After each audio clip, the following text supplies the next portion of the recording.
வணக்கம்.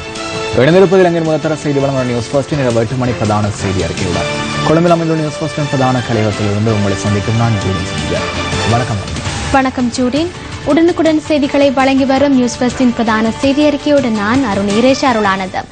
விரிவான செய்திகளுக்கு முன்னதாக தலைப்புச் செய்திகள். யாழ் தீபகற்பத்திற்கு அருகில் புயல் காற்று வீசும் என எதிர்வு கூறப்பட்டுள்ளது. வைத்தியர் பணி பகிஷ்கரிப்பினால் வைத்தியசாலைகளின் செயற்பாடுகள் ஸ்தம்பிதம். தேசிய வைத்தியசாலையில் இருதய நோயாளர்கள் உயிரிழந்த சம்பவத்தை அடுத்து ஒரு வகை சாயத்திற்கு தடை. விசாரணைக்காக குழு நியமனம். வைபவம் ஒன்றில் போலீஸ் மா அதிபருக்கு வந்த தொலைபேசி அழைப்பு என்ன?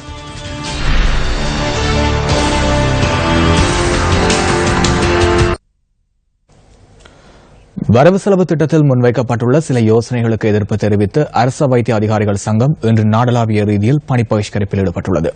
இதனால் அரச வைத்தியசாலைகளுக்கு சென்ற நோயாளர்கள் பெரும் சிரமங்களை எதிர்கொண்டனர். தீர்வுகள் கிடைக்காவிட்டால் தொடர்ந்தும் பணி பகிஷ்கரிப்பை ஆரம்பிக்க உள்ளதாக வைத்தியர்கள் எச்சரிக்கை விடுத்துள்ளனர்.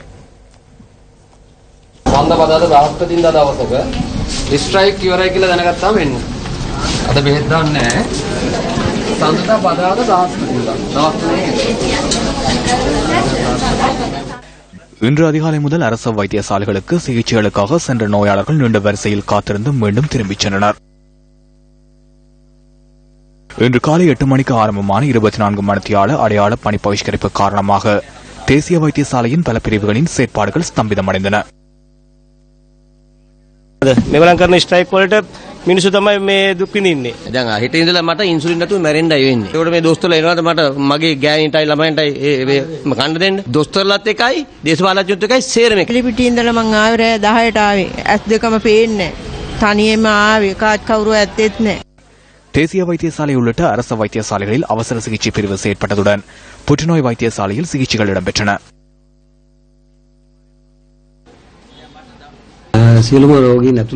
அவசர சிகிச்சை பிரிவு அவசர சத்திர சிகிச்சை என்பன இடம்பெறுகின்றன. பைபாஸ் சத்திர சிகிச்சையும் இடம்பெறுகின்றது. தேவைப்படும் போது ஏனைய சத்திர சிகிச்சைகளும் இடம்பெறுகின்றன. மத்திய மாகாணத்தின் பிரதான வைத்தியசாலையான கண்டி வைத்தியசாலையிலும் பணி பகிஷ்கரிப்பு முன்னெடுக்கப்படுகின்றது.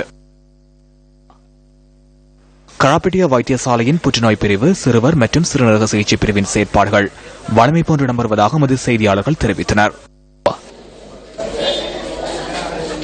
ஹட்டன் வைத்தியசாலையிலும் பணி பகிஷ்கரிப்பு இடம்பெற்றமையினால் மக்கள் பெரும் சிரமங்களை எதிர்கொண்டனர்.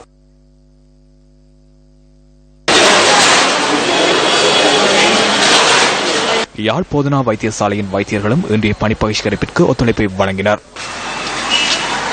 புனேலேருந்து இந்த யாழ் புனகரி யாழ் வைத்தியசாலைக்கு வந்திருந்த கிளினிக்கு இவ்வளவு மக்கள் வந்து கிளினிக்கு வந்து திரும்பி போறது அதை விட ஒரு பாதிப்பாக எனக்கு தென்பட்டது.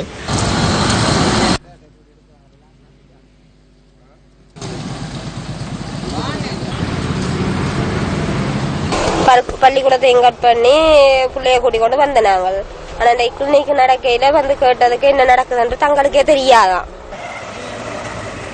அத்துடன் கிழக்கு மாகாணத்திலும் பல வைத்தியசாலைகளில் பணி பகிஷ்கரிப்பு முன்னெடுக்கப்படுகின்றன.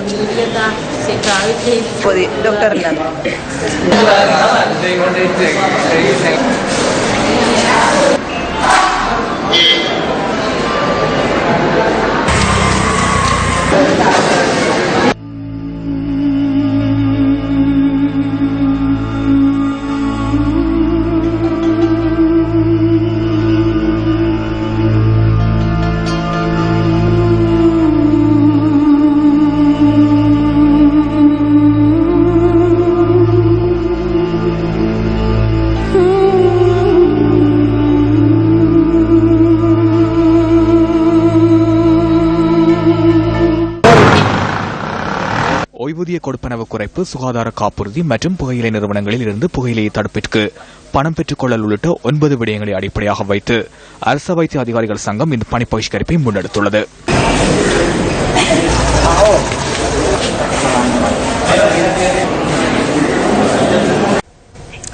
வங்காள விரிகுடாவின் தென்மேற்கு பிராந்தியத்தில் உருவான நாடா சூறாவளி இன்று இரவு யாழ்குடா நாட்டை அண்மித்து இந்தியாவை நோக்கி நகரவுள்ளதால் பலத்த மழை பெய்யக்கூடும் என எதிர்வு கூறப்பட்டுள்ளது. இந்த சூறாவளியின் தாக்கத்தினால் காற்றின் வேகமும் அதிகரிக்கலாம் என அறிவுறுத்தல் விடுக்கப்பட்டுள்ளது.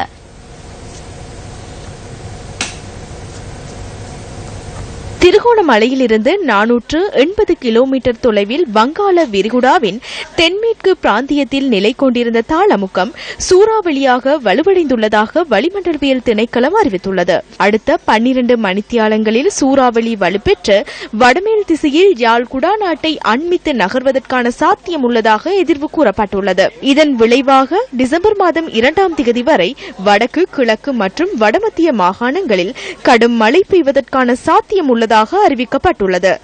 இதேவேளை திருநெல்வேலி, நாகப்பட்டினம், காஞ்சிபுரம், சென்னை ஆகிய 4 மாவட்டங்களுக்கு சூறாவளி எச்சரிக்கை விடுக்கப்பட்டுள்ளது. காரைக்கால் துறைமுகம், பாம்பன் துறைமுகம், சென்னை வானிலை ஆராய்ச்சி மையம் ஆகிய இடங்களில் 2ஆம் எண் சூறாவளி எச்சரிக்கை கூண்டுகள் ஏற்றப்பட்டுள்ளதாக தமிழகத்தில் உள்ள எமது செய்தியாளர்கள் கூறுகின்றனர். நாடா புயல் காரணமாக சென்னை, நாகை, காஞ்சிபுரம், கடலூர், திருநெல்வேலி, திருவள்ளூர் ஆகிய மாவட்டங்களில் உள்ள பாடசாலைகளுக்கு நாளையும் நாளை மறுதினமும் விடுமுறை வழங்கப்பட்டுள்ளது. இதனைத் தவிர விழுப்புரம் மாவட்டத்தில் மரக்காணம், வானூர், தலுகாவில் உள்ள பாடசாலைகளுக்கும் விடுமுறை அறிவிக்கப்பட்டுள்ளது. புதுச்சேரி, காரைக்காலில் உள்ள பாடசாலைகளுக்கும் 2 நாட்கள் விடுமுறை வழங்கப்பட்டுள்ளமை குறிப்பிடத்தக்கதாகும். இன்றிரவு சூறாவளி சென்னைக்கு அருகேயுள்ள ஆந்திராவின் ஊடாக நகரும் என சென்னை வானிலை ஆராய்ச்சி மையம் எச்சரித்துள்ளது. இதனால் அநேகமான மீனவர்கள் இன்று கடற்றொழிலுக்கு செல்லவில்லை என ராமேஸ்வரத்தில் உள்ள எமது செய்தியாளர்கள் கூறினர். ஆழ்கடலுக்கு செல்லும் மீனவர்கள் விழிப்புடன் செயற்பட வேண்டும் என சென்னை வானிலை ஆராய்ச்சி மையம் எச்சரிக்கை விடுத்துள்ளது.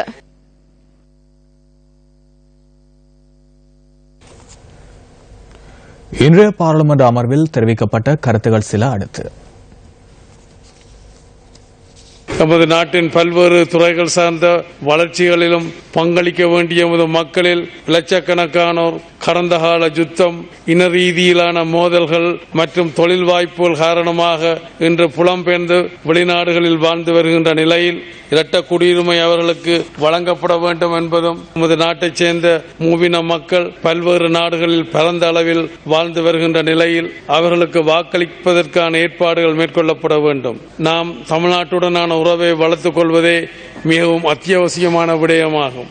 அந்த வகையில் பார்க்கின்ற பொழுது அன்று தொட்டு இன்று வரை தமிழ்நாட்டு முதல்வர்களில் ஒருவர் கூட இலங்கைக்கான உத்தியோகபூர்வ நல்லெண்ண விஜயத்தை மேற்கொண்டதாக ஒரு வரலாறு கூட இல்லையே என்பதை நாம் மனதில் கொள்ள வேண்டும். அதே நேரம் எமது நாட்டு தலைவர்கள் மத வழிபாடுகளில் கலந்து கொள்வதற்காகவும் தமது சொந்த தேவைகளுக்காகவும் தமிழ்நாட்டிற்கு அடிக்கடி போய் வருகின்றார்களே அன்றி உத்தியோகபூர்வமான விஜயங்களை தமிழ்நாட்டோடு மேற்கொள்ளுகின்ற நிலைமையில் காணப்படுவதில்லை. தமிழ்நாட்டுடனான நட்புறவை வலுப்படுத்திக் கொள்வதானது எமது நாட்டுக்கும் எமது நாட்டு மக்களுக்கும் பல்வேறு நன்மையான வாய்ப்புகளை ஏற்படுத்தும் என்ற விடயத்தையும் நான் இங்கு முன்வைக்க விரும்புகின்றேன்.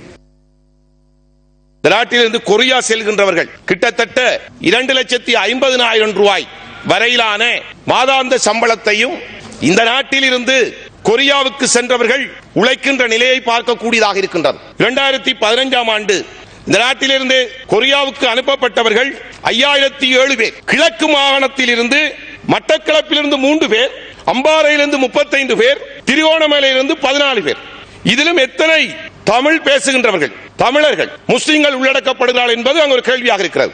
5 மாவட்டங்களை கொண்ட வடமாகாணத்தில் இருந்து ஒரே ஒரு பேர் தான் கொரியாவுக்கு அனுப்பப்பட்டிருக்கிறார். இன்று இன நல்லிணக்கம் பற்றி பேசுகிறோம், தொண்டைகளிலே பேசுகிறோம். பேச்சில் மாத்திரம்தான் நாங்கள் இந்த இனநலத்தை பார்க்கக்கூடிய இருக்கின்றது, செயற்பாட்டில் இல்லை. விவசாய ஆராய்ச்சி அபிவிருத்தி உத்தியோகத்தர் என்கின்ற பதவி வடக்கு கிழக்கிலே 20 வருஷங்களாக எந்த ஒரு தமிழருக்கோ எந்த ஒரு முஸ்லிமுக்கோ அந்த உத்தியோகம் வழங்கப்படவில்லை. நாங்கள் இனநல்லுறவு என்பது பேச்சில் அல்ல, சகல நடவடிக்கைகளிலும் இருக்க வேண்டும், சகல முன்னெடுப்புகளிலும் இருக்க வேண்டும். வாய்ப்பளவிலே ஊடகங்களுக்கு பேசிவிட்டு போவதல்ல. ஏன் ஒரு வெளிநாட்டு தூதுவராக, ஒரு ஃபாரின் அம்பாசிடராக இந்தியாவுடைய டெல்லிக்கு ஏன் ஒரு தமிழரை நியமிக்க முடியாதா? ஏன் இன்றைக்கு தமிழ் பேசுகின்ற, தமிழ் ஒரு முக்கிய ஆட்சி மொழியா இருக்கின்ற சிங்கப்பூருக்கு நியமிக்க முடியாதா? ஏன் தமிழ் மொழி பேசுகின்ற தமிழ் மக்கள் வாழ்கின்ற ஏன் மலேசியாவுக்கு ஒரு தமிழரை நியமிக்க முடியாதா? நாங்கள் சிந்திக்க வேண்டும். 66 வெளிநாட்டு தூதுவர்கள் நியமிக்கப்பட்டிருப்பதில் 11 முஸ்லிம்கள் உள்ளடக்கப்பட்டிருக்கிறார்கள், 6 தமிழர்கள் தான் உள்ளடக்கப்பட்டிருக்கிறார்கள். ஏன் தகுதி வாய்ந்த தமிழ் அதிகாரிகள் இங்கே இல்லையா? Mr. Chairman, I would request him to retract. தலைவர் அவர்களே, அவரது கூற்றை மீள் பரிசீலனை செய்ய வேண்டும் என்று நான் கேட்டுக்கொள்கிறேன். இந்த அரசாங்கம் இன நிந்தனைக்குரிய எந்த ஒரு செயற்பாட்டையும் முன்னெடுக்கவில்லை. என்ன நடைபெறுகிறது என்பதை நீங்கள் அறியவில்லை என்றால் தயவு செய்து அதனை அறிந்து கொள்ள முயற்சி செய்யுங்கள். கடந்த காலத்தில் இடம்பெற்ற விடயங்களை மாற்றுவதற்கே நாங்கள் முயற்சிகளை மேற்கொண்டுள்ளோம். இந்த அரசாங்கத்தின் மீது இனவாத குற்றச்சாட்டுகளை முன்வைக்க வேண்டாம். கௌரவ அமைச்சரோடு நான் கூறிக்கொள்கிற விஷயம், நாங்கள் இனவாதம் பேசவில்லை. Racial discrimination. This government is not practicing racial discrimination. So you better withdraw that statement. கடந்த காலத்தில் இருந்து காட்டப்பட்டு வந்தான பாரபட்சங்கள் இந்த நல்லாட்சியிலும் தொடரக்கூடாது என்று சொல்ல வருகிறோம். ஏனென்றால் இந்த நல்லாட்சியை ஏற்படுத்தியதில் சிறுபான்மை மக்களை எங்களுக்கு மிகப்பெரிய பங்களிப்பு இருக்கின்றது. அதை நீங்கள் உணர்ந்து கொள்ள வேண்டும். அதனை நான் ஏற்றுக்கொள்கிறேன். ஆனால் இந்த அரசாங்கம் மீது குற்றம் சுமத்த வேண்டாம். அவ்வாறு செயற்படுவது இந்த அரசாங்கத்தின் கொள்கை அல்ல என்பதை நீங்கள் அறிந்துள்ளீர்கள். கௌரவ அமைச்சர் அவர்கள் கூறுவது போல இந்த அரசாங்கத்தின் குற்றச்சாட்டு என்றால், நீங்கள் 100 நாள் வேலை திட்டத்திலே போட்டில் கொடுக்கப்பட்ட வேலை வாய்ப்பிலே நீங்கள் சொல்ல முடியுமா எத்தனை தமிழ் இளைஞர் யுவதிகளுக்கு கொடுக்கப்பட்டது என்று? நீர்வளங்கள் சபை எனது மேற்பார்வைக்குள் இல்லை. நீங்கள் அது தொடர்பில் கௌரவ அமைச்சர் ரவ் பக்கிமிடம் கேளுங்கள். நீங்கள் வெளிவிவகார அமைச்சரிடம் ஏன் கேட்கின்றீர்கள்?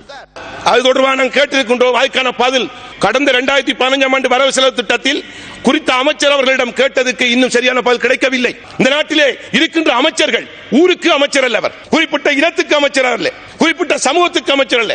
அமைச்சர் என்று சொன்னால் அவர் நாடல ஒரு அமைச்சராக இருக்க வேண்டும். கிட்டத்தட்ட வேலைவாய்ப்புகள் வழங்கப்படும் பொழுது அது சரியான முறையில் பின்பற்றப்பட வேண்டும் என்பதை இந்த உயரிய சபையிலே நான் பதிவு செய்து கொள்ள விரும்புகின்றேன். So it's not that we as a government கொரியாவுக்கான தொழில் வாய்ப்புகளை வழங்கும் விடயத்தில் இந்த அரசாங்கம் எந்த ஒரு தலையீடும் செய்யவில்லை. பரீட்சைக்கான திகதிகள் பிரகடனப்படுத்தப்பட்டுள்ளன. உங்களது மக்களை பரீட்சைக்கு தோற்றுமாறு அறிவியுங்கள். அவர்கள் தகுதி பெறும் பட்சத்தில் அங்கு செல்லலாம். I would also like to mention to you and this August Assembly, இந்த நாட்டின் மிகச்சிறந்த வெளிவிவகார அமைச்சர்களில் ஒருவரான திறமை வாய்ந்த தமிழரான லக்ஷ்மண் கதிர்காமர் தான் LTTE சர்வதேச நாடுகளில் தடை செய்வதற்கு முன்னோடியாக இருந்தார் என்பதை இந்த உயரிய சபையில் தெரிவிக்கிறேன். இனவாத குற்றச்சாட்டை முன்வைப்பதற்கு முதல் நீங்கள் கூறுவது தொடர்பில் மிகவும் கவனமாக இருக்க வேண்டும். உங்களின் இந்த கருத்துக்கள் எங்களை மிகவும் காயப்படுத்திவிட்டன. நாங்கள் இனவாதிகள் அல்லர். அனைத்து இனங்களும் ஐக்கியத்துடன் இருப்பதையே நாம் விரும்புகிறோம். தமிழ் மக்கள் எமது சகோதரர்கள். அவர்களை நாம் நேசிக்கிறோம். அவர்கள் கொல்லப்படுவதை நாம் விரும்பவில்லை. அவர்களின் காணிகள் இழக்கப்படுவதையும் நாம் விரும்பவில்லை. அவர்கள் இந்த நாட்டில் சம உரிமையுடன் பாதுகாப்பும் பெற்றிருத்தல் வேண்டும். ஜனாதிபதி மைத்ரிபால சிறிசேன மற்றும் பிரதமர் ரணில் விக்ரமசிங்க ஆகியோரது இந்த அரசாங்கம் தமிழ் மக்களது இறைமை, தற்பாதுகாப்பு, சுயமரியாதை என்பவற்றை நிச்சயமாக உறுதி செய்யும். இந்த உயரிய சபையில் பேசும் போது தயவு செய்து அதனை நீங்கள் கவனத்தில் கொள்ள வேண்டும். முதலமைச்சர் சம்மேளனத்தோடு மேற்கொள்ளப்பட்ட ஒப்பந்தத்தின் அடிப்படையிலே அந்த ஒப்பந்தத்திலே கூறப்பட்ட விதிகள் மிக மோசமான வகையிலே தோட்ட நிர்வாகங்களினால் அவை மீறப்பட்டு வருவதை நான் இந்த உயரிய சபையிலே மிக கவலையோடு தெரிவித்துக் கொள்ள விரும்புகின்றேன். ஆனால் கூட்டு ஒப்பந்தத்தின் பின்பு அந்த சம்பளமானது 730 ரூபாயாக மாறியது. அதிலே அந்த 730 ரூபாயிலே ஊக்குவிப்பிற்கான கொடுப்பனம் என்ற வகையிலே ஒரு 140 ரூபாயும் அங்கே உள்ளடக்கப்பட்டிருக்கின்றது. ஆனால் தோட்ட நிர்வாகங்கள் இந்த 140 ரூபாவை தோட்ட தொழிலாளர்களுக்கு வழங்கக்கூடாது என்ற விடயத்திலே மிக தெளிவாக இருப்பதை நாங்கள் இப்பொழுது பார்க்கின்றோம். பணி பகிஷ்கரிப்பு மற்றும் ஆர்ப்பாட்டத்தில் உள்ள பின்புலம் என்ன? தேசிய ஐக்கிய முன்னணி இது குறித்து இன்று விளக்கமளித்தது.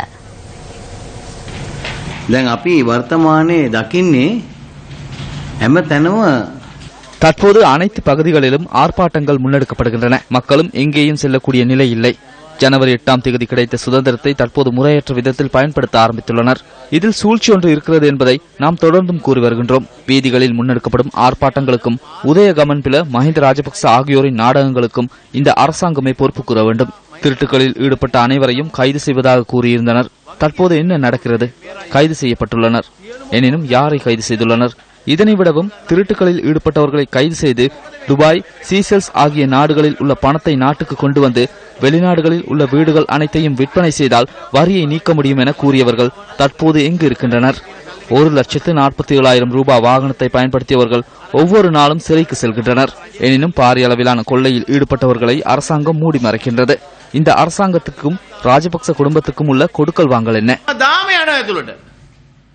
මා පර්මාණය රාජපක්ෂ හොරකම් කරපු ටික ආණ්ඩුව වහනවා. මේ ආණ්ඩුවටයි රාජපක්ෂ පවුලටයි තියෙන ගනුදෙනුව මොකද්ද? யாழ் தீவகத்தில் தமிழ் தேசிய கூட்டமைப்பினர் மீது மேற்கொள்ளப்பட்ட தாக்குதல் தொடர்பாக மேலும் 2 சாட்சியங்கள் இன்று பதிவு செய்யப்பட்டன. யாழ்ப்பாணம் தீவகத்தில் தேர்தல் பரப்புரையில் ஈடுபட்டிருந்த தமிழ் தேசிய கூட்டமைப்பின் உறுப்பினர்கள் மீது ஈழமக்கள் ஜனநாயக கட்சியினர் மேற்கொண்ட தாக்குதலை நேரில் கண்ட இருவர் இன்று யாழ் மேல் நீதிமன்றத்தில் சாட்சியம் அளித்துள்ளனர். தமிழ் தேசிய கூட்டமைப்பினர் தேர்தல் பரப்புரைக்காக வாடகைக்கு அமர்த்தி சென்ற கார்கள் 2 சாரதிகளிடமே இவ்வாறு சாட்சியங்கள் பதிவு செய்யப்பட்டுள்ளன. இந்த தாக்குதலின் போது தங்களது கார்கள் அடித்து சேதப்படுத்தப்பட்டதாகவும் தங்களுக்கு சிறு காயங்கள் ஏற்பட்டதாகவும் அவர்கள் தெரிவித்துள்ளனர். இதேவேளை யாழ் போதனா வைத்தியசாலையின் சட்ட வைத்திய அதிகாரி ஊனா மயூரன் சம்பவம் தொடர்பான சட்ட வைத்திய அறிக்கையை இன்று நீதிமன்றத்தில் சமர்ப்பித்திருந்தார். 2001 ஆண்டு நவம்பர் மாதம் 28ஆம் தேதி தீவகத்துக்கு தேர்தல் பரப்புரைக்காக சென்றிருந்த தமிழ் தேசிய கூட்டமைப்பினர் மீது ஈழ மக்கள் ஜனநாயக கட்சியினரால் நாரந்தனை பகுதியில் வைத்து தாக்குதல் மேற்கொள்ளப்பட்டிருந்தது. இந்த தாக்குதலில் 2 கொல்லப்பட்டிருந்ததோடு 20க்கும் மேற்பட்டவர்கள் காயமடைந்திருந்தனர். தமிழ் தேசிய கூட்டமைப்பின் முன்னாள் பாராளுமன்ற உறுப்பினர் நடராஜா ரவிராஜ் கொலை வழக்கின் முறைப்பாட்டாளர்கள் தரப்பு முதல் சாட்சியாளரான ஜனாதிபதி பாதுகாப்பு பிரிவின் முன்னாள் போலீஸ் கான்ஸ்டபிள் பிருத்திவிராஜ் மனம்பேரிக்கு பலத்த பாதுகாப்பு வழங்குமாறு கொழும்பு பிரதம நீதவான் நீதிமன்றம் உத்தரவு பிறப்பித்துள்ளது. விளக்கமறியலில் வைக்கப்பட்டுள்ள முன்னாள் பிரதி அமைச்சர் கருணா அம்மான் என்று அழைக்கப்படும் விநாயகமூர்த்தி முரளிதரன், கருணா குழு உறுப்பினர்கள் மற்றும் தமிழீழ விடுதலை புலி சந்தேக நபர்களிடமிருந்து சாட்சியாளருக்கு பாதுகாப்பு வழங்குமாறு கொழும்பு பிரதமர் நீதவான் மணிலால் வைத்தியத்திலுக்கு சிறைச்சாலை அத்தியட்சகருக்கு உத்தரவிட்டுள்ளார். தமிழீழ விடுதலை புலிகள் இயக்கத்திற்கு எதிராக முன்னெடுக்கப்பட்ட நடவடிக்கைகளுடன் நேரடியாக தொடர்புபட்டிருந்த சாட்சியாளரின் உயிருக்கு எல்டிடிஇ தரப்பினரிடமிருந்தும் கருணா குழுவினரிடமிருந்தும் அச்சுறுத்தல் ஏற்பட்டுள்ளதாக அவர் சார்பில் ஆஜரான சட்டத்தரணி நீதிமன்றத்தில் தெரிவித்துள்ளார். இதற்கமைய அவருக்கு பாதுகாப்பு வழங்கப்பட வேண்டும் எனவும் சட்டத்தரணி வேண்டுகோள் விடுத்துள்ளார். இந்த வேண்டுகோளை கவனத்திற்கொண்ட பிரதமர் நீதவான் சாட்சியாளருக்கு தகுந்த பாதுகாப்பு வழங்குமாறு உத்தரவு பிறப்பித்துள்ளார். நடராஜ ரவிராஜின் கொலை தொடர்பில் சாட்சியாளரிடம் மேற்கொள்ளப்பட்ட குறுக்கு விசாரணை இன்று முடிவுக்கு கொண்டுவரப்பட்டதுடன் நாளை சட்டம் அதிபரின் விசாரணை மீண்டும் இடம்பெறவுள்ளது. பிரபல ரக்பி வீரர் வசின் தாஜுடீனின் கொலை தொடர்பில் முன்னாள் பிரதி போலீஸ் மா அதிபர் அனுர சேனநாயக்க மற்றும் போலீஸ் இன்ஸ்பெக்டர் சுமித் பெரேரா ஆகியோர் அடுத்த மாதம் 14ஆம் தேதி வரை தொடர்ந்தும் விளக்கமறியலில் வைக்கப்பட்டுள்ளனர். சந்தேக நபர்கள் இன்று கொழும்பு மேலதிக நீதவான் நிஷாந்த பேரிஸ் முன்னிலையில் ஆஜர்படுத்தப்பட்ட போது இதற்கான உத்தரவு பிறப்பிக்கப்பட்டுள்ளது. தாஜுடீனின் கொலை தொடர்பிலான விசாரணைகளின் போது கொலை சம்பவம் இடம்பெற்ற போது அலரி மாளிகையில் இருந்தவரிடம் வேண்டுமென்றாலும் தயக்கமின்றி கேள்விகளை தொடுக்குமாறு நீதவான் குற்றப்புலனாய்வு திணைக்களத்திற்கு அறிவித்துள்ளார். இந்த கொலை சம்பவம் இடம்பெற்ற தினத்தில் அலரி மாளிகையில் இருந்த சிலர் வெளிநபர்களுடன் தொலைபேசியில் உரையாடியமை இதுவரையான விசாரணைகளில் தெரிய வந்துள்ளதாக குற்றப்புலனாய்வு திணைக்களம் நீதிமன்றத்தில் தெரிவித்துள்ளது. இதேவேளை ரத்துபஸ்வல பகுதியில் சுத்தமான நீரை வழங்குமாறு வலியுறுத்தி நடத்தப்பட்ட ஆர்ப்பாட்டத்தின் போது மேற்கொள்ளப்பட்ட துப்பாக்கி பிரயோகம் மற்றும் சம்பவ இடத்திற்கு ராணுவம் வரவழைக்கப்பட்டமை குறித்து அனுர சேனநாயக்கவிடம் வாக்குமூலம் பதிவு செய்வதற்கு மேலதிக நீதவான் இன்று அனுமதி வழங்கியுள்ளார். தமிழ் தேசிய கூட்டமைப்பின் முன்னாள் பாராளுமன்ற உறுப்பினர் ஜோசப் ராஜசிங்கத்தின் படுகொலை தொடர்பில் கைது செய்யப்பட்ட கிழக்கு மாகாண சபையின் முன்னாள் முதலமைச்சர் பிள்ளையான் என்று அழைக்கப்படும் சிவனேசதுரை சந்திரகாந்தன் உள்ளிட்ட 4 விளக்கமறியல் தொடர்ந்தும் நீடிக்கப்பட்டுள்ளது. சந்தேக நபர்கள் இன்று காலை மட்டக்களப்பு நீதவான் நீதிமன்றத்தில் ஆஜர்படுத்தப்பட்டதை அடுத்து டிசம்பர் மாதம் 14ஆம் தேதி வரை தொடர்ந்தும் விளக்கமறியலில் வைக்கப்பட்டனர். தமிழ் மக்கள் விடுதலை புலிகள் கட்சியின் தலைவரும் முன்னாள் முதலமைச்சருமான சிவனேசதுரை சந்திரகாந்தன், அந்த கட்சியின் முன்னாள் தேசிய அமைப்பாளரும் முன்னாள் மாகாண சபை உறுப்பினருமான பிரதீப் மாஸ்டர் என்று அழைக்கப்படும் எட்வின் சில்வா, கிருஷ்ணானந்த ராஜா, கஜன் மாமா என்று அழைக்கப்படுகின்ற கனகநாயகம் மற்றும் இராணுவ புலனாய்வு உத்தியோகத்தர் எம் கலீல் ஆகியோரை தொடர்ந்தும் விளக்கமறியலில் வைக்கப்பட்டுள்ளனர். பாராளுமன்ற உறுப்பினர் ஜோசப் பரராஜசிங்கம் 2005ஆம் ஆண்டு மட்டக்களப்பு புனித மரியாள் இணை பேராலயத்தில் நத்தார் நள்ளிரவு ஆராதனையில் கலந்து கொண்டிருந்த போது சுட்டுக் கொல்லப்பட்டிருந்தார். இந்த கொலை சம்பவம் தொடர்பில் குற்றப்புலனாய்வு பிரிவினர் கடந்த வருடம் அக்டோபர் மாதம் 11ஆம் தேதி சிவனேசதுரை சந்திரகாந்தனை கைது செய்தனர். மட்டக்களப்பு ஏறாவூரில் இடம்பெற்ற இரட்டை கொலை சம்பவம் தொடர்பிலான வழக்கின் 6 சந்தேக நபர்களினதும் விளக்கமறியல் மீண்டும் நீடிக்கப்பட்டுள்ளது. சந்தேக நபர்கள் 6 பேரும் ஏறாவூர் சுற்றுலா நீதிமன்றத்தில் மட்டக்களப்பு மேலதிக நீதவானும் மேலதிக மாவட்ட நீதிபதியுமான MIM ரிஸ்வி முன்னிலையில் இன்று முற்பகல் ஆஜர்படுத்தப்பட்டனர். இதன்போது சந்தேக நபர்களை டிசம்பர் மாதம் 14ஆம் தேதி வரை தொடர்ந்தும் விளக்கமறியலில் வைக்குமாறு உத்தரவு பிறப்பிக்கப்பட்டுள்ளது. ஏராவூர் முகாந்திரம் 1ஆம் ஒழுங்கையில் வசித்து வந்த 32 வயதான ஜெனிட்டா பானு மாக்கீர் எனும் பெண்ணும் அவரது தாயாரான 56 வயதுடைய நூர் முகமது உசைரா ஆகியோர் கடந்த செப்டம்பர் மாதம் 10ஆம் தேதி கொலை செய்யப்பட்டனர். இந்த சம்பவம் தொடர்பாக கடந்த மே மாதம் புலத் கோபிட்டிய கழுப்பகான தோட்டத்தில் இடம்பெற்ற மண் சரிவினால் 80க்கும் அதிகமான குடும்பங்கள் பாதிக்கப்பட்டன. மண் சரிவினால் 16 பேர் உயிரிழந்தனர். மண் சரிவின் பின்னர் பாதுகாப்பான இடங்களுக்கு மக்களை அனுப்புவதாக கூறிய போதிலும் மக்கள் இன்றும் கூடாரங்களிலேயே வாழ்கின்றனர். அது தொடர்பில் நியூஸ் ஃபர்ஸ்ட் கொண்டுவரும் தொகுப்பு அடுத்து.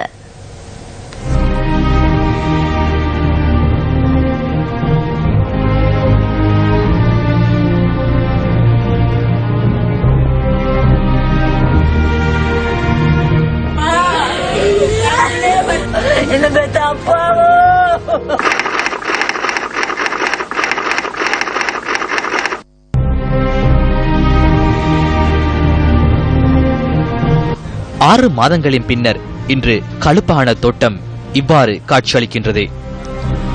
மண் சரிவினால் தமது உறவுகளை இழந்த மக்கள் இன்று அகதி வாழ்க்கைக்கு தள்ளப்பட்டுள்ளனர். 4 பக்கமும் மலைகளால் சூழ்ந்த இந்த பகுதியில் கொட்டும் மழைக்கு மத்தியிலும் கடும் வெயிலுக்கு மத்தியிலும் சிறு பிள்ளைகளோடு இந்த மக்கள் வாழ்கின்றனர். மண் சரிவு ஏற்படுத்திய சோகம் பாதுகாப்பற்ற லயன் வாழ்க்கைக்கு முற்றுப்புள்ளி வைக்கும் என பலரும் எதிர்பார்த்தாலும் இந்த மக்கள் கூடார வாழ்க்கைக்கு இன்று தள்ளப்பட்டுள்ளனர். என் பேரு அனுஷா, நான் தரமெட்டில் பயில்றேன். மழை வந்தாலும் முள்ளுக்கு இருக்க இயலாது, வெயில் வந்தாலும் முள்ளுக்கு இருக்க இயலாது. எங்களுக்கு நாங்கள் ஸ்கூலுக்கு விட்டு போகிறோம். வெள்ளை உடுப்பும் மழை வந்தால் ஒழுங்காக காய வைக்க இயலாது. என் பேரு பவதாரணி, தர 8ல் படிக்கிறேன். ஸ்கூலுக்கு விட்டு தான் போறோம். மழை பெஞ்சா வெள்ளை உடுப்பு கூட காய வைக்கலாது. இப்ப பரீட்சையும் கிட்ட வந்துருச்சு, அதனால ஸ்கூலுக்கு போறதுக்கு ரொம்ப கஷ்டமா இருக்கு. பார்த்தீர்களா இந்த மாணவர்கள் எதிர்நோக்கும் பிரச்சனைகளை? 6 மாதங்களுக்கு முன்னர் புலத்கோப்பிட்டிய கழுப்பானத்தோடு இடம்பெற்ற மண் சரிவில் பாதிக்கப்பட்ட மக்கள் தொடர்ந்தும் இவ்வாறான கூடாரங்களிலே வசிக்கின்றார்கள். தங்களுக்கான நிரந்தரமான பாதுகாப்பான வீடுகளை விரைவில் அமைத்து தருமாறே இந்த பிரதேச மக்கள் கோருகின்றனர்.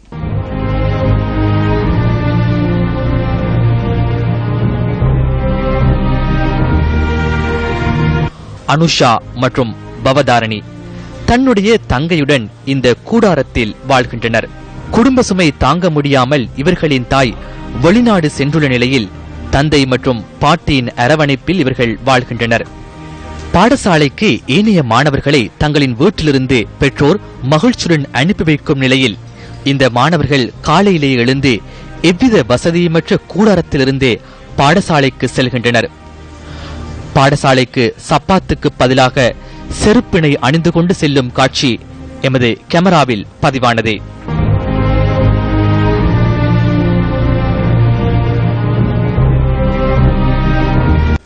இவ்வாறான எத்தனையோ மாணவர்களும் குழந்தைகளும் இந்த கூடாரங்களில் துயர்மிகு வாழ்க்கைக்கு தள்ளப்பட்டுள்ளனர்.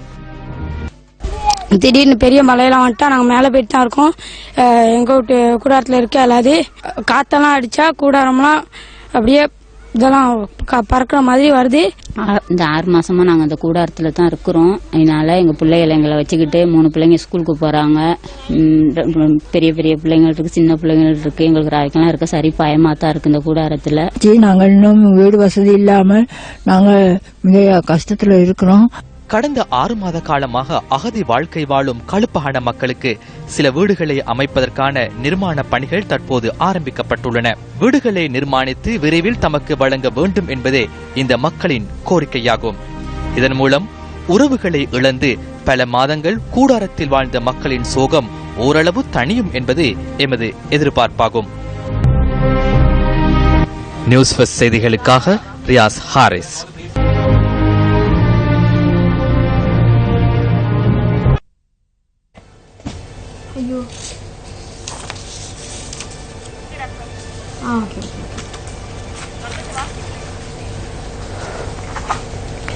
உரிய வடிகான் வசதியின்றி பல வருடங்களாக சுகாதார சீர்கேட்டை எதிர்நோக்கியிருந்த ஹட்டன் காமினிபுரம் மக்கள் முகங்களில் இன்று மகிழ்ச்சியை காணக்கூடியதாக இருந்தது.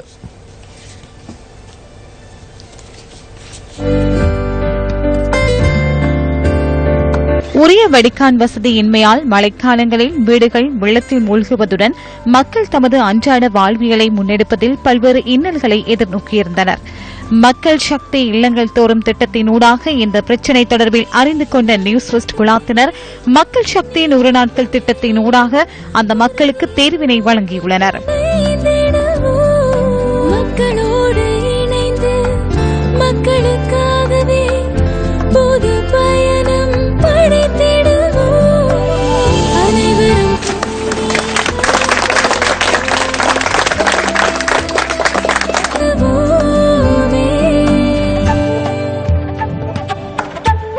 එලුදැවිය පිහිටවලා මුළු රටටම සෙත සලසා නිරස කියන මේ නාම රැකදේවා දෙවිදුනි ඔබ රැකදේවා දෙවිදුනි.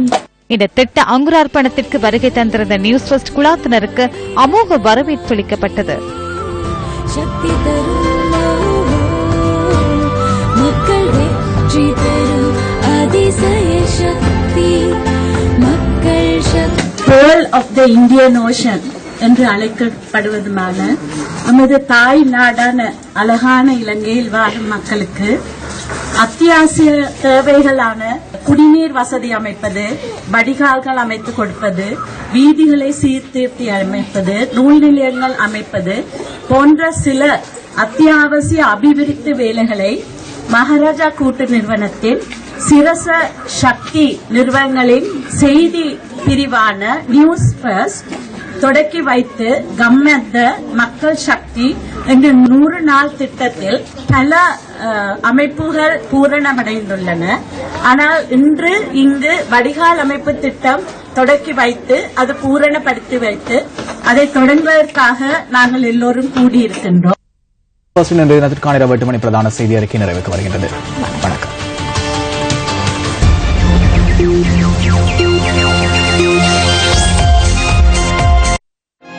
Shakti News First.